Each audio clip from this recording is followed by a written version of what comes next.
On the streets of Dushanbe, the Muslim hijab is a common sight, but Tajik lawmakers are trying to change that.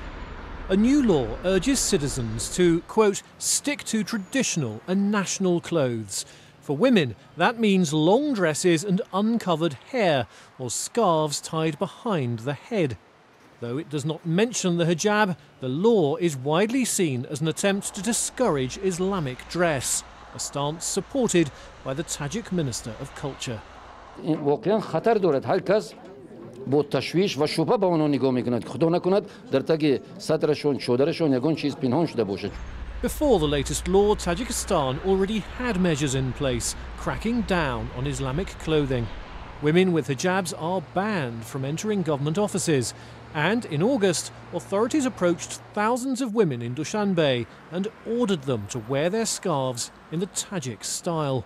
The new legislation has divided public opinion, with some citizens supporting the focus on Tajik tradition. با فکر من خیلی قانونی خوب است چون که هر یک ملت هر یک دولت روی دنیا لباس ملی خود را دارد و اگر آن دولت لباس ملی خود را نداشته باشد این با همون دولت ضررآور است چون که این لباس ملی یک واسطه شناسایی در جهان همون ملت را شناسایی میکند در جهانیان. But others see the law as an unacceptable intrusion by the government. فکر من قبول کردن چنین قانون‌ها برخلاف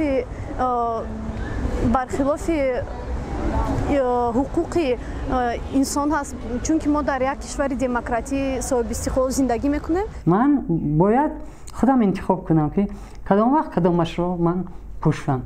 اما هیچ کس حق ندارد که مرا مجبور کند که تو باید همین رو پوشی. There are no defined penalties for violating the regulations, but lawmakers say they could be added later.